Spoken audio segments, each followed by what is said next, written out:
సరే నిజామాబాద్ జిల్లాకు వెళ్దాం. నిజామాబాద్ జిల్లాకు సంబంధించి మల్లికార్జున గారికి డిఎస్ లేఖ రాశారు అంటూ కూడా ఒక వార్త హైలైట్ కనబడతా ఉంది. దాంతో పాటుగా తన కుమారుడు సంజయ్ చేరిక సందర్భంగానే నేను గాంధీ భవన్కి వెళ్ళాను అని తెలుస్తా ఉంది. అంతకుముందు ఒకసారి ఆదిలాబాద్ జిల్లాకు వెళ్దాం. ఆదిలాబాద్ జిల్లాలో ఉన్నటువంటి తాజా అప్డేట్స్ అందించేందుకు మా రీజనల్ కోఆర్డినేటర్ సత్యనారాయణ అందుబాటులో ఉన్నారు. సత్యనారాయణ. Pranay, thank you. అయితే ఆదిలాబాద్ జిల్లాలో మనకు ప్రధానంగా చూస్తున్నట్టయితే ఇక్కడ ఆదిలాబాద్ జిల్లాలోని 12వ వార్డ్ 170 సర్వే నెంబర్ కేబీ కాలనీలో ఉన్నటువంటి ఒక పాఠశాల ఏదైతే ఉందో ఆ పాఠశాల గురించి మనకు ప్రధానంగా ప్రస్తావించుకోవాలి. అయితే ఈ పాఠశాలను ఈ రోజు కంది శ్రీనివాసరెడ్డి, బీజేపీ రాష్ట్ర నాయకులు కంది శ్రీనివాసరెడ్డి బస్తీ బాట కార్యక్రమంలో భాగంగా ఆ పాఠశాలను సందర్శించారు. సందర్శించినప్పుడు అక్కడ ఉన్నటువంటి ఒక విద్యార్థులు పడుతున్నటువంటి ఒక దీన స్థితిని పరిస్థితిని చూసి చలించిపోయారు. ఎందుకంటే దాదాపుగా గత కొద్ది సంవత్సరాలుగా అక్కడ పాఠశాలలో అంటే పక్కా సొంత భవనం లేక, అంటే విద్యార్థులకు మండల ప్రాథమిక పాఠశాల, ఆ పాఠశాలకు సొంత భవనం లేక అద్దె ఇంట్లో కొనసాగుతోంది. చిన్న రేకుల షెడ్డులో ఆ పాఠశాల కొనసాగుతున్న దుస్థితిని కంది శ్రీనివాసరెడ్డి చూశారు. అయితే ఆ విద్యార్థులు పడుతున్నటువంటి ఒక ఇబ్బందులు గమనించారు.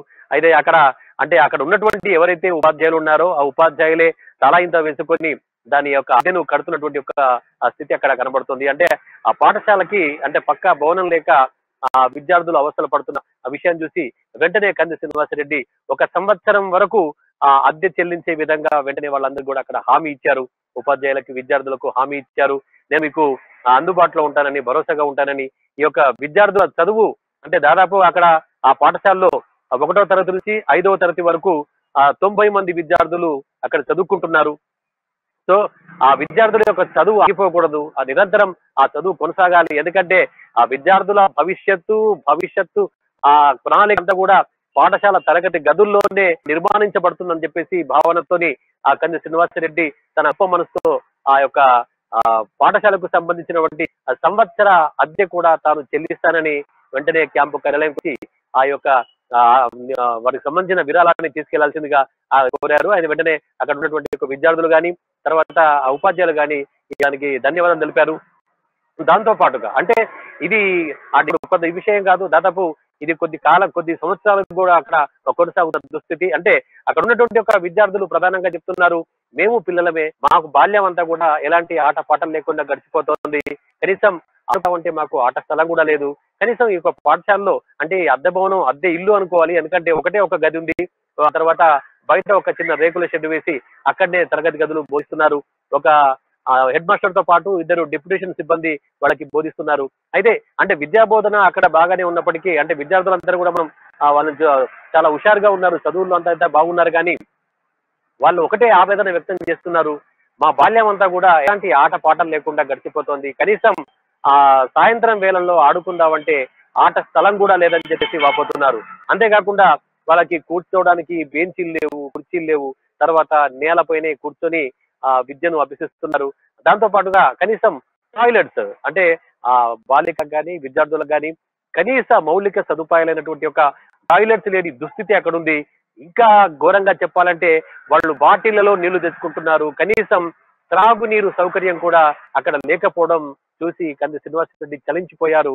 ఈ దుస్థితిని వెంటనే ఈ ప్రభుత్వం ఈ యొక్క విద్యార్థుల యొక్క సమస్యను అర్థం చేసుకొని వారికి ఒక పాఠశాల భవనం నిర్మించి ఇవ్వాలని చెప్పేసి ఆయన డిమాండ్ చేశారు. అయితే ఈ గతంలో కూడా అంటే దాదాపు 4 సంవత్సరాల క్రితం అప్పటి ఎలక్షన్ లో భాగంగా ఈ పాఠశాలకి అక్కడే అంటే 170 సర్వే నెంబర్ లోనే ఒక స్థలాన్ని కూడా కేటాయించారు. కానీ ఆ స్థలం కేటాయించినప్పటికి కూడా అక్కడ ఇప్పటి వరకు కూడా భవన నిర్మాణం మాత్రం సాగలేదు.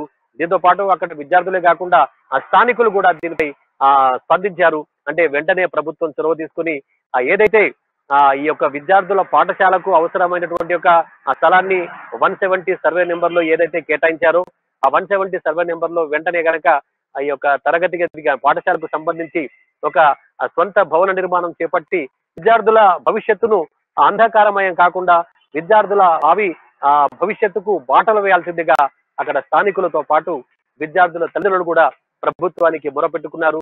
ఆ దిశగా ప్రభుత్వం చర్యలు తీసుకోవాలని త్వరితగతినే ఆ పాఠశాల భవనం నిర్మాణం పూర్తి చేసి తమకు అందుబాటులోకి తీసుకురావాలని చెప్పేసి అటు విద్యులతో పాటు ఆ విద్యార్థుల యొక్క తల్లిదండ్రులు కూడా కోరుతున్నారు. సత్యనారాయణ, గతంలో పాఠశాల అభివృద్ధికి సంబంధించి మన ఊరు మనబడి అనేటువంటి ఒక కార్యక్రమాన్ని తీసుకొచ్చింది రాష్ట్ర ప్రభుత్వం. సో ఈ కార్యక్రమం విఫలమైందని చెప్పుకోవచ్చా ఈ సందర్భంగా? అంటే మన ఊరు మన బడిలో భాగంగానే అంటే ఏవైతే మన ఊరు మన బడిలో సాధారణంగా అక్కడ ఏం జరుగుతుందంటే ఎక్కడైతే పాఠశాలలు ఉన్నాయో అంటే ప్రభుత్వ పాఠశాలలు ఎక్కడైతే ఉన్నాయో ప్రభుత్వ పాఠశాలల ఆ మౌలిక వస్తువులు మెరుగుపరచడం కానీ లేదంటే తరగతి గదుల అభివృద్ధి చేయడం కానీ లేదంటే తరగతి గదులు పెంచడం కానీ అంటే అలాంటి వాటి కోసం ఈ యొక్క మన ఊరు మనబడి నిధులు కేటాయించారు. అయితే పాఠశాలలు ఎక్కడైతే లేవో అక్కడ మటుకు వాటికి సంబంధించినటువంటి ఒక స్థల సేకరణ అయితే చేశారు. అంటే ఇక్కడ కూడా ఈ ఇప్పుడు ఏదైతే స్థలాన్ని 170 సర్వే నెంబర్ ప్రభుత్వ స్థలం అది ఆ 170 సర్వే నెంబర్ లో మన ఊరు మన బడి దానిలో భాగంగానే వీళ్ళకు కూడా అక్కడ స్థలాన్ని కేటాయించారు. కానీ ఆ స్థలం కేటాయించినప్పుడు కూడా అక్కడ నిర్మాణం చేపట్టకపోవడంతోనే ఈ యొక్క స్థానిక ప్రజలు ఇబ్బందులు పడుతున్నారు. అందుకే ఈ విషయం త్వరగతిన అక్కడ చేపట్టాలని డిమాండ్ చేస్తున్నారు ప్రణయ్. Thank you Satyanarayana.